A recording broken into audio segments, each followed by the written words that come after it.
Good evening, everyone. It's great to see you here. It's great to see a full auditorium to celebrate what is certainly one of the most exciting moments in this year, and also as part of our fantastic program. Thank you for coming together. My name is Max Hollein. I'm the Marina Callan French Director and CEO of the Met, and we are here to celebrate Jeffrey Gibson. We are here to celebrate the Genesis Facade Commission of Jeffrey Gibson, the animal that therefore I am. Before I thank, of course, Jeffrey, I also want to thank the entire family of Jeffrey Gibson, who is here, his kids, his partner, the family. Thank you for being here, and thank you for celebrating Jeffrey with us.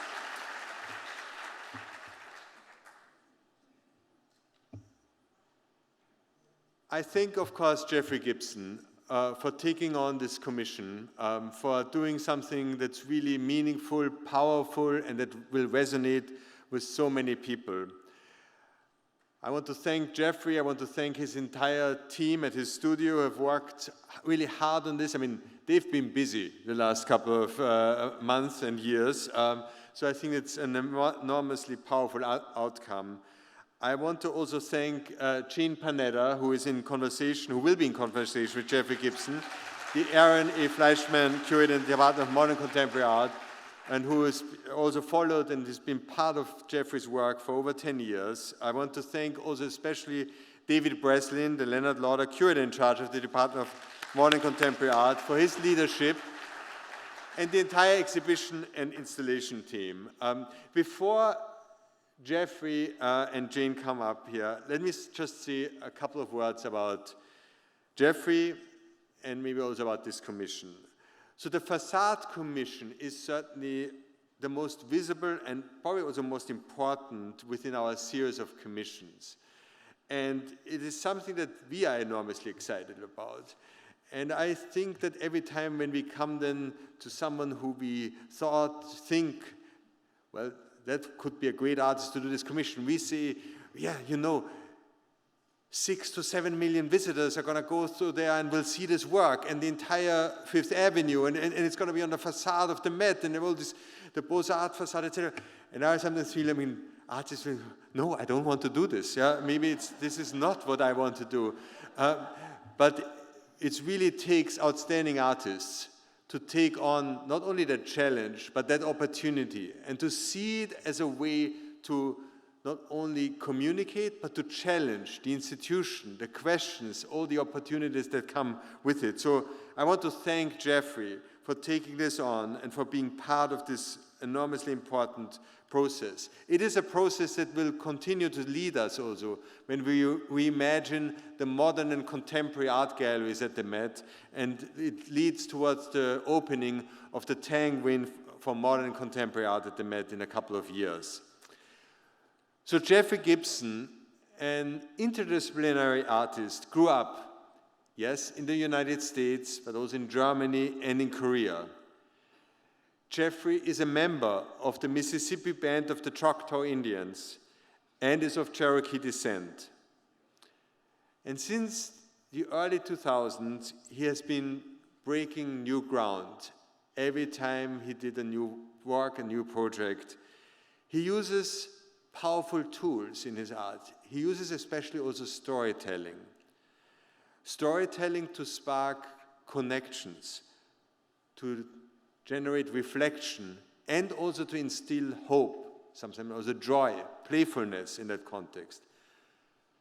He does that through many different ways, many different media, through painting, through sculpture, through bedwork, through performance. And he brings with this a vibrancy that brings forward traditions of a broad range of indigenous sources, together with the history of abstraction and exploring some inherent complexities in that context. So I'm proud really that the Genesis Facade Commission is a work of Jeffrey Gibson's dynamic voice and vision that he's bringing to the Met as the first indigenous artist to take on this project. I want to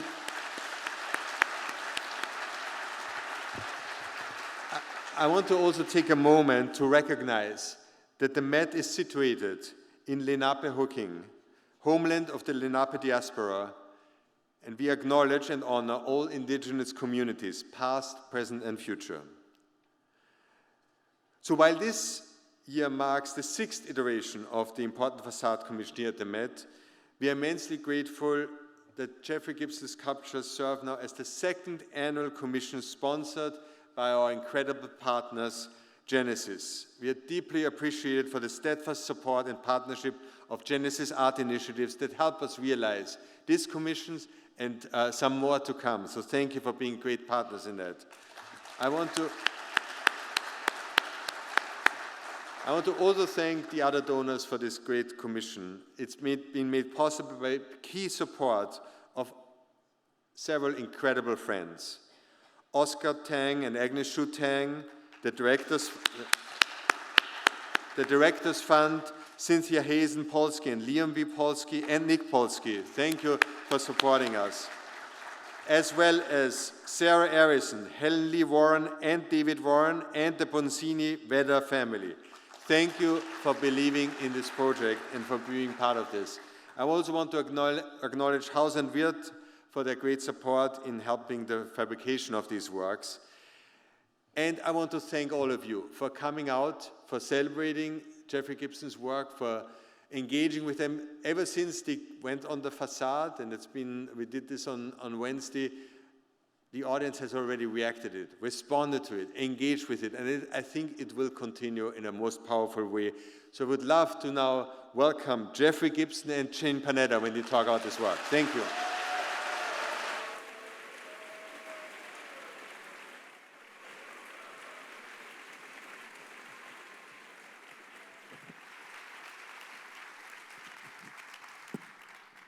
Thank you so much, Max, for such a generous and thoughtful introduction. Thank you all for being here. We're really excited to be here tonight to celebrate and acknowledge and talk about Jeffrey's incredible Facade Commission. I just want to start by acknowledging how important a figure I think Jeffrey is. You know, he's an artist, he's a convener, he's a curator, he's a cultural thinker. He's also been my very close friend for the past decade, for which I'm really appreciative. And so very glad to be here working on this project with you. We thought what we would do to sort of set the stage with this incredible works that you see here is give you a little background to Jeffrey's broader practice. I loved making this slide. This is a slide that shows all kinds of incredible works that Jeffrey's done, ranging from performances, his recent show at Mass MoCA, works that he made for Venice in 2024, a catalog he edited of Indigenous artists and art, and really speaks to the breadth of the phenomenal breadth of your practice. In a few words, will you just set the stage for everyone here, kind of the main threads of your practice, so to speak, the things that drive you, kind of nodding to some of the things that we're seeing here? In a nutshell. In a nutshell, yeah. Exactly. First of all, thank you all for being here, and thank you to the museum and all the supporters. It is an incredible honor to have been invited, and I think I've had such a great experience pursuing these sculptures, and I'm super thrilled with the final outcome. I think it does extend my practice. I think, you know, for people who have known me over the past 25 years, I think I am sort of a very process-based artist. I work with lots of people, collaborators. I work with a team to produce artworks in my studio. I have, over the past 25 years, garnered this really incredible network of incredibly smart, talented people where I don't feel like I have to do everything, but I can call so-and-so and talk to them about what I want to do. And I think that has led to performance, to video, to different material processes. It's led to experimentation. I think, in particular, the Indigenous artists who I've responded to are also innovators in their own right, and I think I've wanted to collaborate with them to see what we could do together. And so I think what we're looking at here is different moments of that, right? So Venice Pavilion, you know, Kathleen Ashmilby, who couldn't be here tonight, has been a friend of mine since 2002. And we started going to the Venice Biennale in 2005. And, you know, drinking Prosecco, riding in a Vaporetto, getting wet, and just thinking, what if one day? And so, of course, when I was selected, I knew that I wanted her to be the co-curator, as well as Abigail Winograd, who is here in the audience tonight. Thank you. And I think, you know, the materials that I use oftentimes come from vendors who provide materials for Indigenous dancers to create their own regalia, which leads to movement and which leads to performance. And I'm of that generation in the 90s that whether you were painting or printmaking or singing, the body was so central to how we thought about what we were making and how people were viewing it. So for me, that has continued to be such an important part of my practice, no matter what I'm doing. It always guides me into a new format to think about how the body relates to it.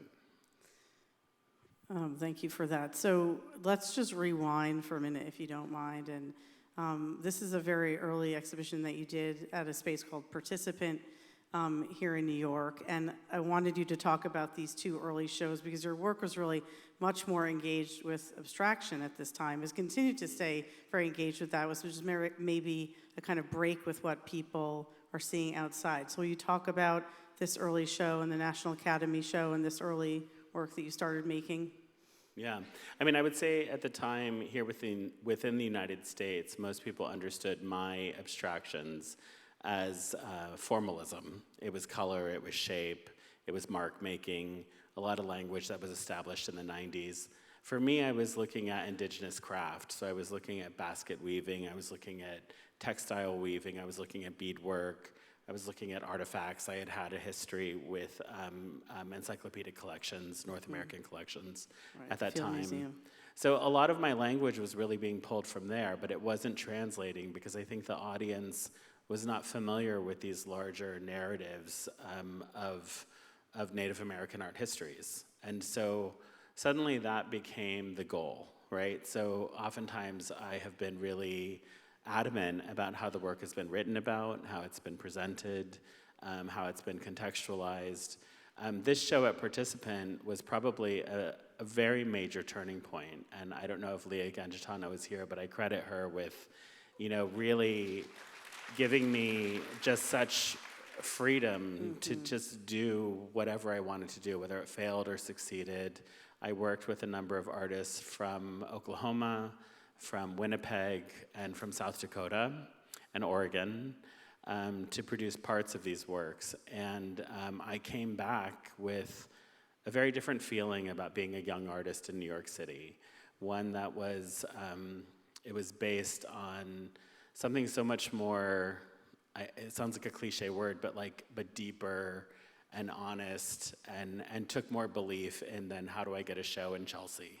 You know, it was much more about like thinking about the artworks that have really impacted me growing up in a way that made me feel that art could be an agent of change in a very significant way. Yeah, and this is another early show that you did just up the street from here.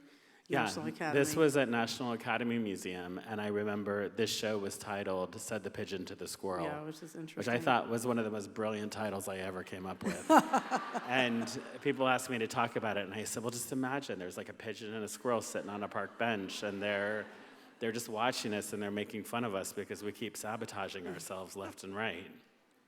And I think at the time I was met with sort of like this idea that, you know, Native American histories were so entrenched in trauma and so entrenched in very serious conversations, primarily political and social. And it was sort of around this time that I thought, you know, that's not how I think about my family members. That's not how I think about my grandparents. Like, they're not, I don't look at my grandmother and think she's a political and socially engaged person.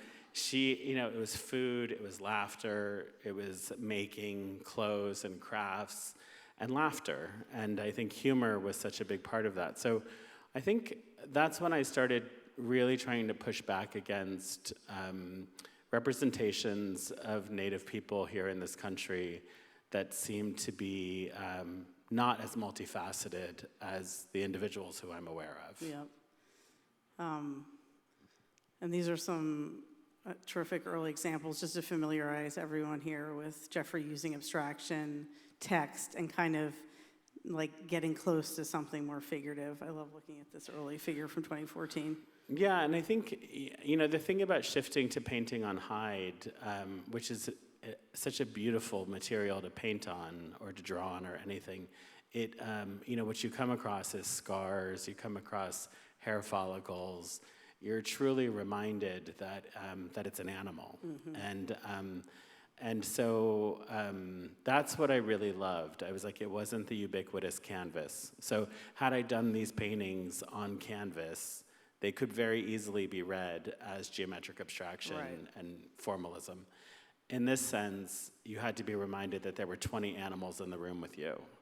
And I think that was such a turning point for me to understand how to shift the viewer rather than to necessarily shift what I was trying to accomplish. Well, the idea of shifting the viewer, that's a good segue to your pavilion, your U.S. pavilion at Venice that you did in 2024. I want you to just talk a little bit. There's so much to say about this project. It was incredibly ambitious. It was really kind of a mini survey of your output in an amazing way, but one of the things that always struck me the most about it and was interesting to think about vis-a-vis the facade here was how much you used the facade and the architecture, that it was much about what was playing out outside the building as it was inside, and it was kind of the interplay between those two spaces. So will you talk a little bit about this invitation and how you thought about this architecturally and spatially? Yeah, and I have to give credit to Simone Lee because I think Simone is part of the same group of artists who we were all hanging out in the early 2000s in Brooklyn, and we all knew each other. And when I saw the way that she took over the facade, I thought, oh my gosh, like you can't go back. Like it was a real accomplishment.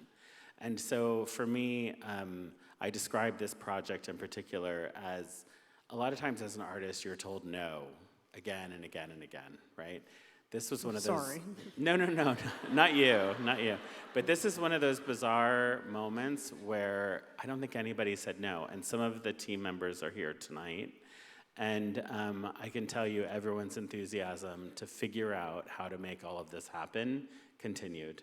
And it ballooned into project on top of project on top of project. And my goal was to obviously take up as much space as we could, but also I wanted to generate as much imagery that could counter all of the imagery of Indigenous people taken from the U.S. abroad against their will or under duress. People who were told what to wear, how to pose, what to do. They died away from their communities. They were leaving their families. And we wanted to create content that was truly about the invitation of one Native person to another Native person to come and celebrate themselves in such a public space. And that really led to, I know there's thousands of images I have yet to look at. Yeah. And do you want to say anything about the facade in particular here and the performance that took place outside? I know many people don't know the process of, the representing the U.S., but it's a very arduous process. This was one of our first images, was this kind of conglomerate of plinths. And one of the proposal images was having 50 jingle dress dancers dancing, activating this sculpture.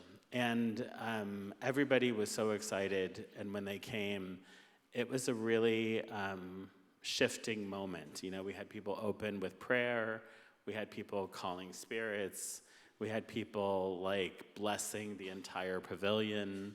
It brought up a completely different paradigm as to how the pavilion existed for a number of months. Yeah. I think people really felt that going the wrong way. Okay, so now I want to turn to the invitation to do the Met Facade. And I think what I was interested in hearing from you and you sharing with the audience is, so you get a phone call, David Breslin calls you in the summer of 2023. On vacation, He was mind on you, vacation, David. still working, and calls and says, we'd like to invite you to do the Met Facade. So where do you start then in your thinking about approaching a project like this? You're in the throes of working on Venice. Where in your head did you go right away? I mean, part of it is that I've known you for, I think, about 15 years. We've known each other. Yep. And David and I have probably known each other for probably about 10 years, I'm guessing. And so I knew that when David called me, it was about something, special. And when he asked me, I think I said yes by the end of that conversation. I had been working with UAP as a resident for probably the Foundry the Foundry for probably about a year, if not a year and a half at that point. And I think it just felt like, there's certain opportunities that come your way that you're like, I will figure it out. Like, I don't know exactly what it's going to be, but I will figure it out. And then there's also curators who have known you long enough or who know artists well enough to know that, yes, that is true. The artist will figure it out. And it's a tremendous amount of trust to give over to somebody in both directions. And so, and you as well. I think, just so you know, the Met gives you a timeline of which I don't think I met any of the milestones on time, but close. Okay. We're here tonight, so all's well that ends well. No, but it was great because they would always say, like, you do what you need to do. And so I think that's the benefit of a good curator. I never said those exact words. Yeah. No, but I mean, I think it was very. I didn't feel inhibited to work the way that I normally work. Okay. Yeah. Well, and will you say something? There's a prompt here with this slide. Will you say something about pretty quickly?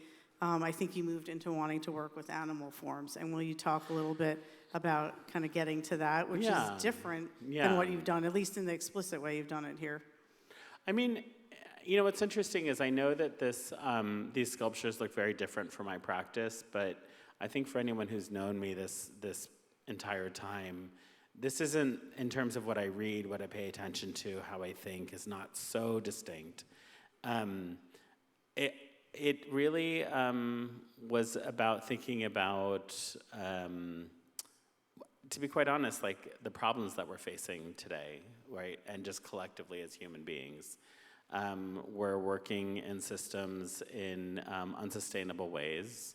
We have a lot of environmental crises which are facing us.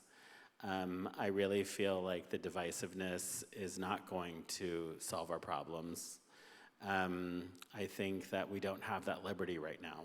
And so this sense of animism in early cultures globally was something that I zeroed in on very quickly. And what's interesting about that is, and I've been talking for a while now about indigenous kinship philosophies and worldviews, which are about honoring all living beings as extensions of ourselves. But then I remembered these series of lectures by Jacques Derrida from 1997. And the title is The Animal That Therefore I Am. And when he delivered these lectures, they were already kind of an outlier series of lectures. They were about animals. And I think they're an outlier because many people thought, why would this tremendous thinker suddenly be focusing on a cat, Yep. And the more I read it, I thought, well, this is actually about our lack of acknowledgement of other living beings. This is our kind of placement of ourselves at this pinnacle of some sort of hierarchy of living beings. And not acknowledging how animals have their own integrity, they have their own community, they have their own forms of communication, they have their own societies, many of which are much more sustainable than ours. So that's, I returned to those, I reread them. What we're showing here are two ceramic pieces, clay pieces from Mississippian culture, which is where Choctaw people would have emerged from. But I think this kind of honoring of animals is something that you see it in these early forms. And so I wanted to think about how just how we have made animals live in our environment and how much they have to teach us about how they have thrived based off of many of our failures, to be quite honest, and especially in urban environments. There are many species of animals that are thriving because of our excess, they're thriving because of our waste, they're finding ways to use unused spaces. And so that was really the beginning of it. And I think I said to you, I want to look at all representations I can of spirits, ghosts, and animals and transformation.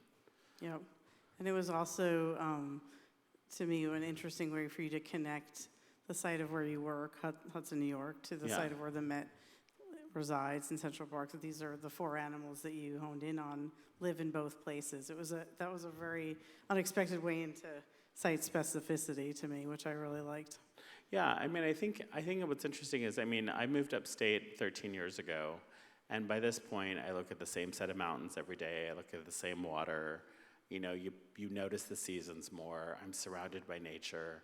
We actually find ways to accommodate the animals that live there because I feel much more in their space than I feel like I can control them being in my space.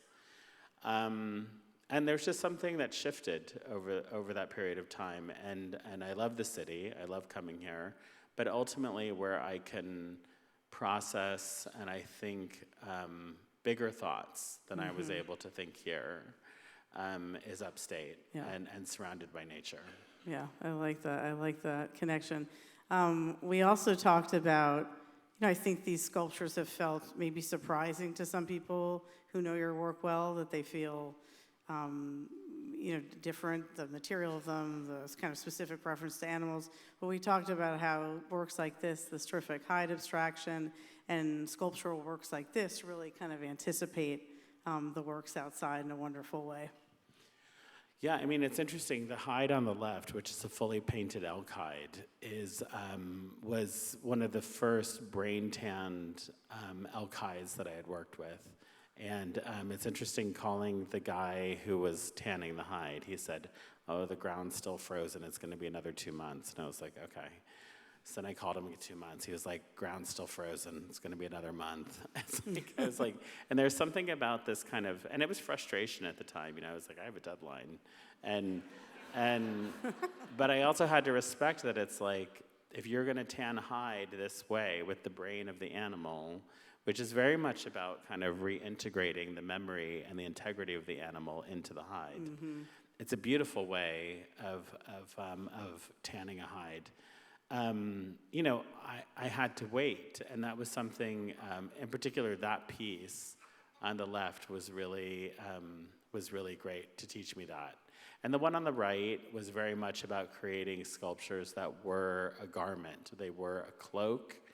And there's something about that regalia, which is a body in and of itself. Yeah. Regalia is not, it's in no way is it the same thing as clothing.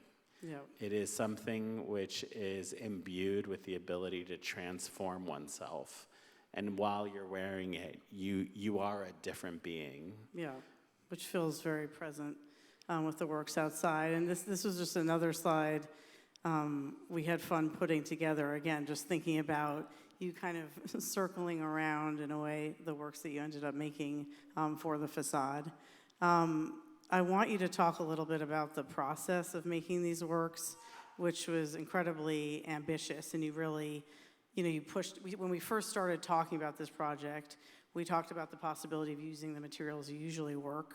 We use wood, textile, beads, jingles. How would it live outside for 9 months?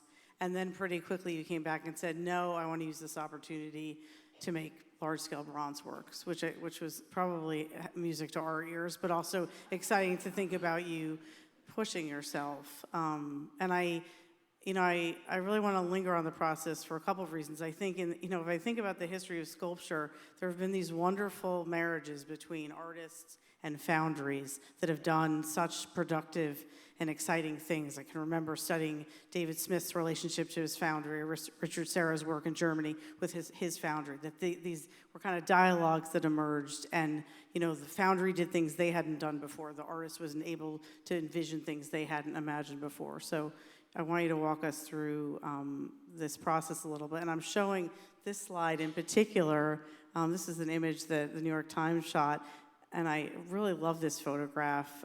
As Jeff said, it scales the sculpture really nicely, which is great, but it's also a reminder of how much is involved in getting these works up outside. This is teams of people. This is not, it sort of seamlessly appears, and yet this is a major, significant kind of structural, architectural, engineering undertaking. But with that, will you walk us through the process from kind of a starting idea to where we ended up?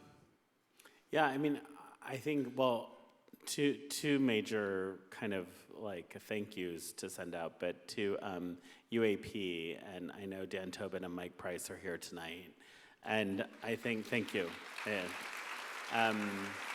But they were really on board from day one. They were like, we want to see you realize something that you want to see. And I was always nervous about making bronze sculptures because they feel so static, and I think a lot of the bronze sculpture that I've seen before, I just wanted it to translate with the materiality of what we use in the studio, which is reed and textile and beads and fringe, and how do we get this to not feel like this frozen moment in time, Yeah. And so I think what's great, most of the people who work at UAP, which is in Newburgh, New York, are artists, and I think eventually we found a way to speak in artistic terms, like fluffier and airier and lighter. Technical terms. Yeah, and they totally were like, I got you, I got this. And I'd come back and they would sort of figure out how to make things have a different kind of atmosphere to the parts, And I think my studio team, who I adore, it was primarily Andy Overton and Leah Morris who worked on these two. Thank you. And, they're so incredible at, the thing about working with other people is you have to feel that you trust them. There's this incredible amount of trust that has to happen. And I think we would get together, we'd go down to the river, we'd pull this wood up out of the water, take it home, they would clean it. We would make the bases in about an hour, and then we would start just building the form and wrapping it with rawhide, because as it dries, it hardens, and so you have this incredible sculptural material. And then foam and clay, and I think, I just, I say this many times, and I've even said it many times tonight, but there are so many times I feel like the luckiest boy in the world. And I know I've worked very hard, so I'm not trying to dismiss that at all, but I have really been able to find some of the most incredible people who are artists who feel very comfortable kind of enacting this vision. Yeah. And I come in and we look at it and I sculpt things and then they re-sculpt things. So yeah, I think it's just, it's been a process that then once it went into the digital sculpting, I had a relationship with them for at least 2 years at that point. Yeah. A couple of things I want to say. Just here, I remember I came to the studio around this phase of things, and I remember just thinking, okay, so this is going to all get translated into bronze sculpture. I'm looking forward to that. It seemed like an ambitious thing, and you were like, I'm really confident we can do it. It will be a kind of laborious process. UAP is up for it.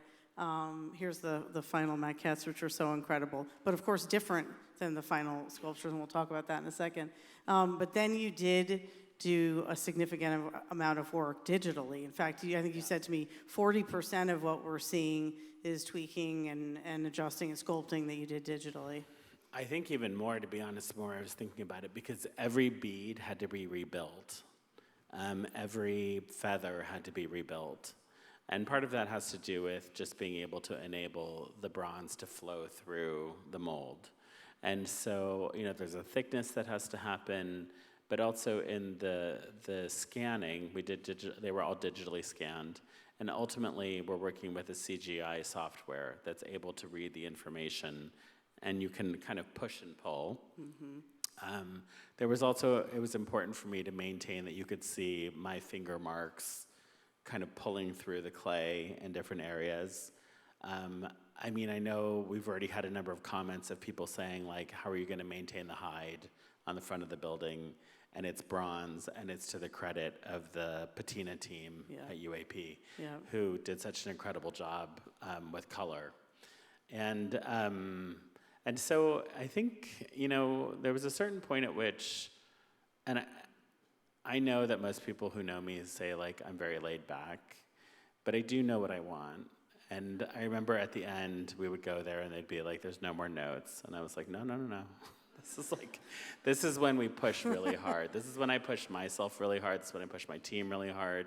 And we're going to push it really hard. And I think we accomplished it. And I give them very much credit for working with me to do that. Yeah, yes. This is the casting process. Maybe I want to move along. Or did you want to say something here? Well, I'll just say, basically, so we made the maquettes at 60% scale. They were scanned. They became a digital file. We continued a lot of digital sculpting on them. Then they go to print. Then they're printed in PMMA. And then that gets shelled. And then the mold is made. And then it's cast.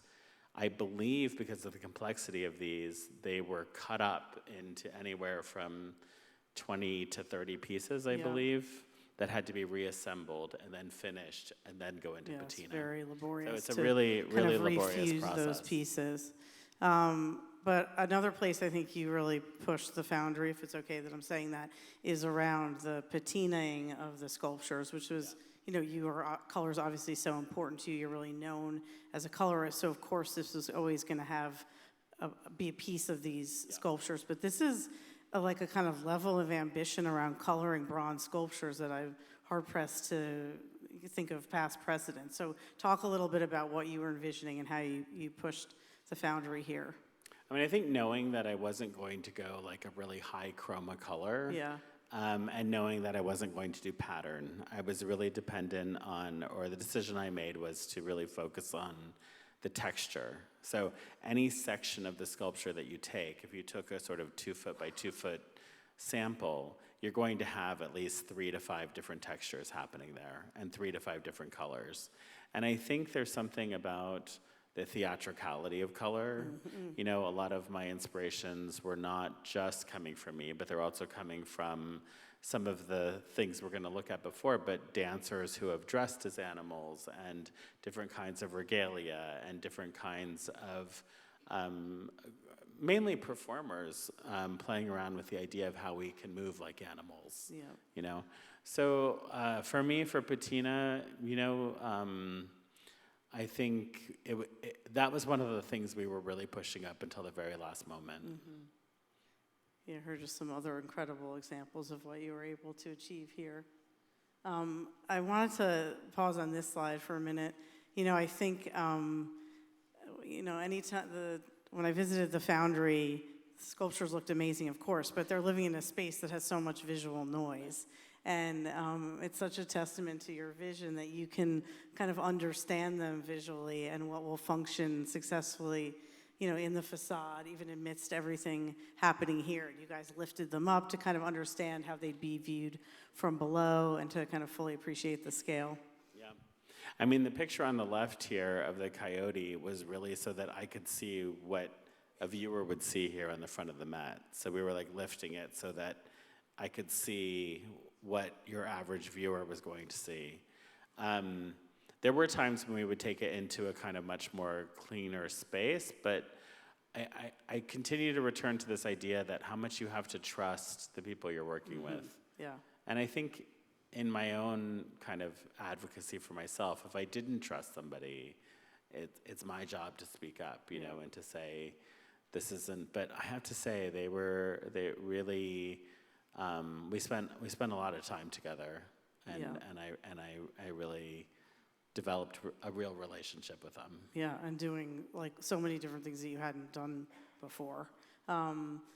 So here are the incredible 4 sculptures, in case anyone, I know, exactly.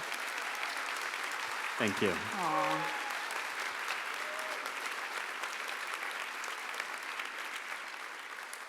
In case anyone cruised past them too quickly on the way in, you can see them on the way out.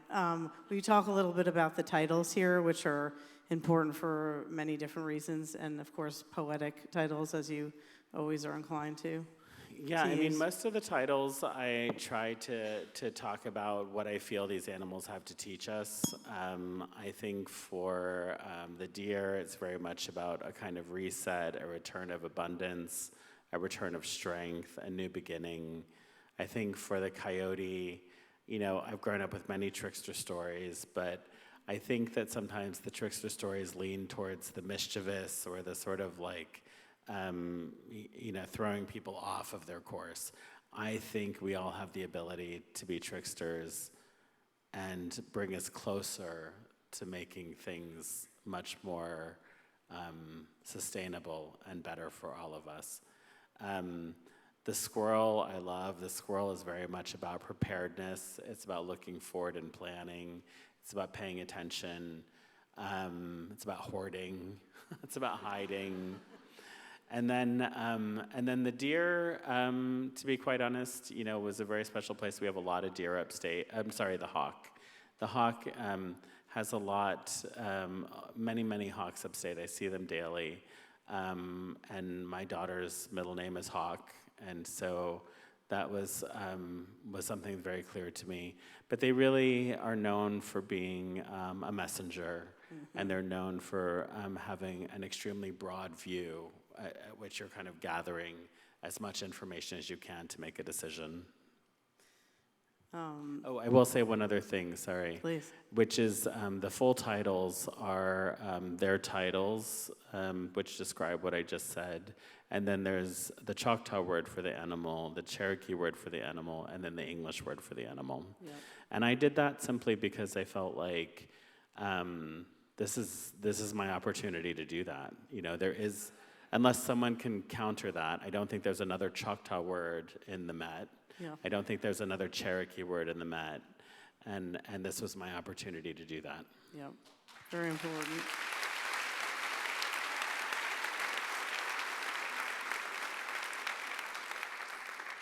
So I wanted to, why is Jane showing a slide without the sculptures? I wanted to, you said something so interesting to me. You, like in the course of this project, you said, well, I'm a painter. And I was like, well, I would never characterize you that way, but okay. But interesting to me that you think of yourself that way. And I think that to me is connected to you really seeing the facade as sort of this like tableau, this almost more two-dimensional tableau that you were going to kind of project this like scene onto with these four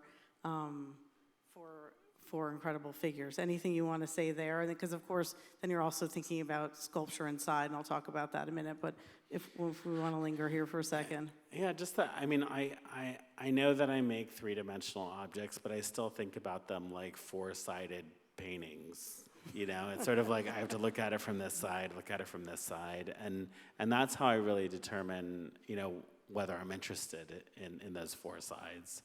And even more than four sides. But for me, you know, I think New York City is a chaotic place. There's so much visual information. Mm-hmm. And for me, I wanted sculptures that kind of completed this image, this two-dimensional image that we oftentimes see from the street mm-hmm. level.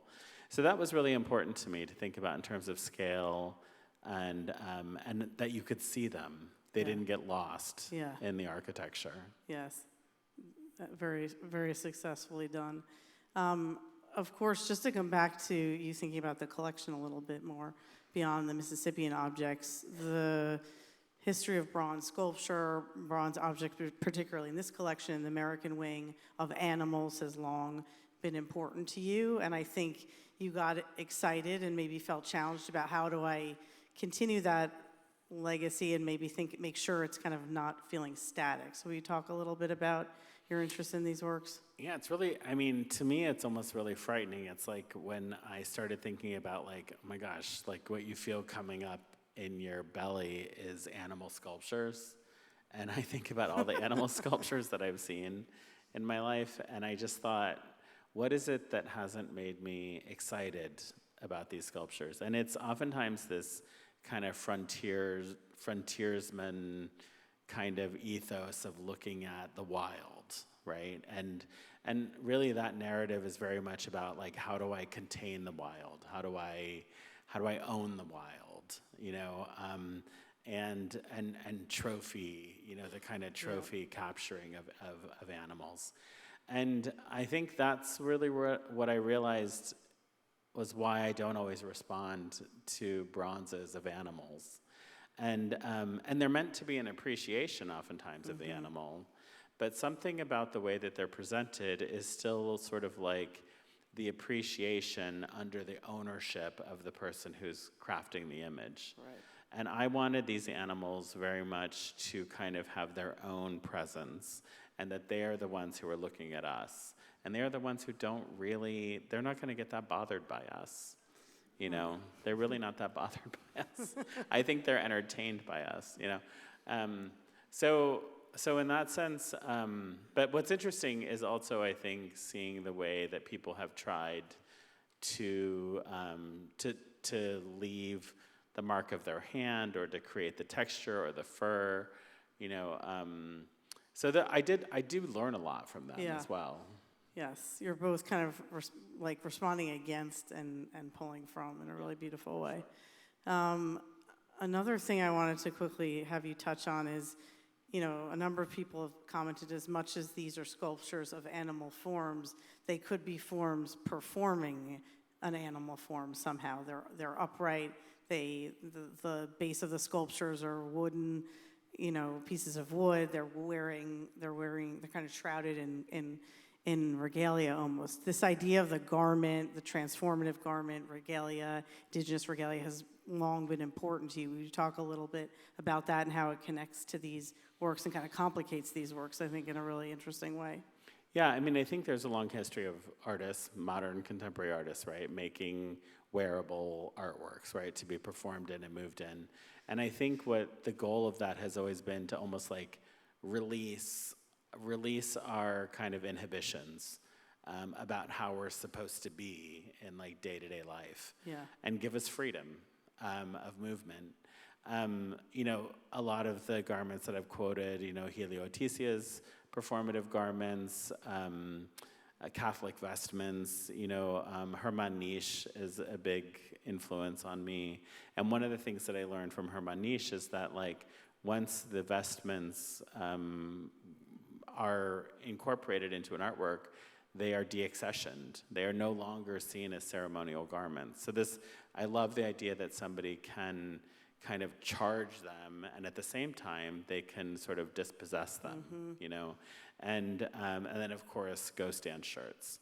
And I think ghost stand shirts, for people who aren't familiar, were shirts that were made to protect somebody, and the quote that I've heard many times is to protect someone from the white man's bullets, which is very much based very much within faith. And I've also talked very much about the notion of faith and why I find our culture has such a difficult time with the practice of just pure faith. You know, that to me is just such a conceptual interest for which there's no parameters in many ways. You know. So those have always been with me, and I think the idea of making garments for, they're not everyday garments. You know, the garments that I make weigh anywhere from 40 to like 100 pounds. You need people to help you move across the room in them. They require a sense of community. There's no way you can do your day-to-day activity in any of the garments that I've ever made. And this is another, I think, kind of related, important Yeah. inspiration that you've talked to me about a lot. Well, this one is interesting because it is somewhat controversial. It does include a number of representations of Kachina figures. So there are mud heads, there are melon heads amongst these characters in this. But I do think that historically there's been these moments when people have wanted to find ways for multiple cultures to come together and to create something. And there are problematics to that, of course, but at the same time, I believe that we can figure out a way to come together and maintain our integrity and be more than the sum of our parts, you know? But for whatever reason, right now, we haven't figured out how to have those nuanced conversations about how and why that might be important to do. Yep. I wanted to, I made this slide to kind of make the point. It's like a mini timeline of your use of color. So we see works that are over a decade old to the left that are using kind of more muted colors that you were using earlier on, then kind of more recently moved into kind of more these more keyed up colors, these more day glow colors, and then these sculptures have a very different kind of feeling to them in terms of the color you decided to use. And a lot of people have been kind of surprised by it. I think these feel much more mute, and I guess I want you to talk a little bit about this, and also flag, you know, it's so interesting to me to think about how artists establish a vocabulary for themselves that's kind of clear and recognizable.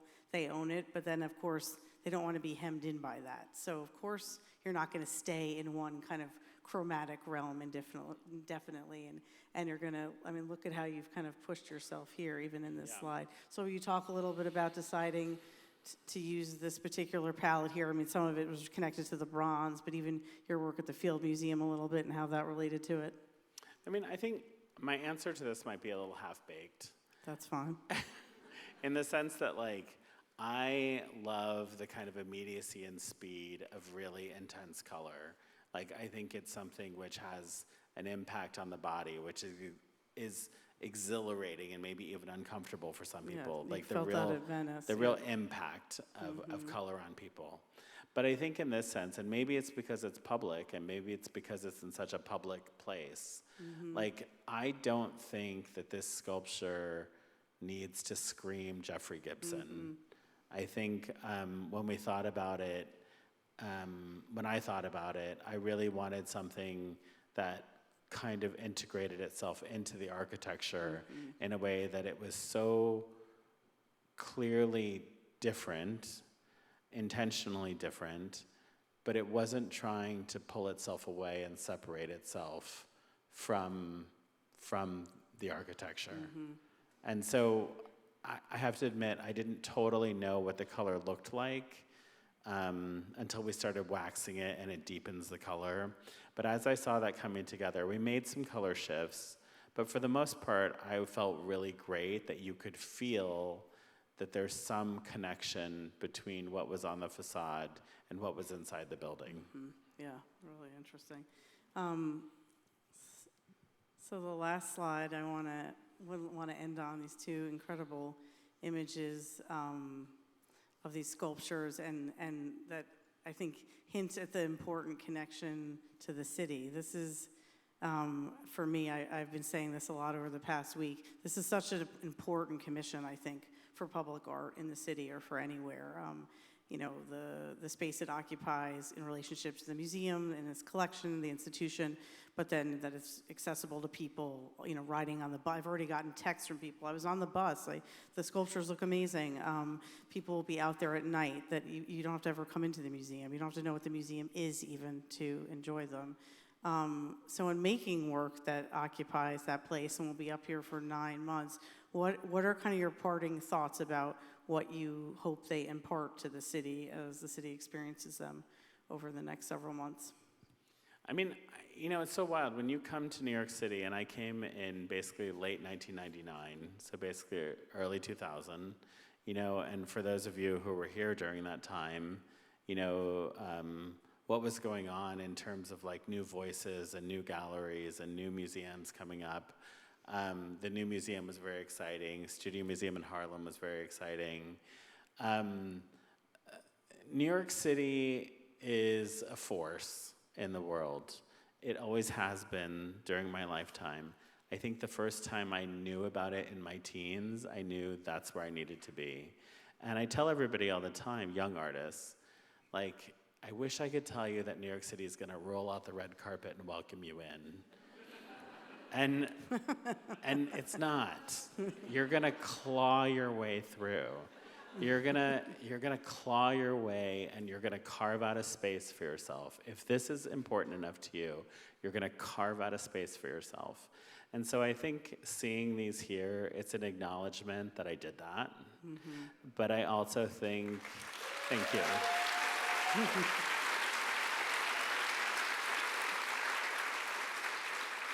Bravo. But I think it's also an acknowledgement that it can be done, And so I feel that I want people to engage with the sculptures. I am an artist who believes that the work is very much completed by a viewer engaging. It could be intellectually, it could be critically, it could be joyously, it could be any of those things. But I want to put things in the world that people feel compelled to engage with. Mm-hmm. That is very important to me. And so in this sense, to do that on Fifth Avenue, on the front of one of the most famous buildings in the world, set a lot of the goals up for me. Well, thank you so much, Jeffrey.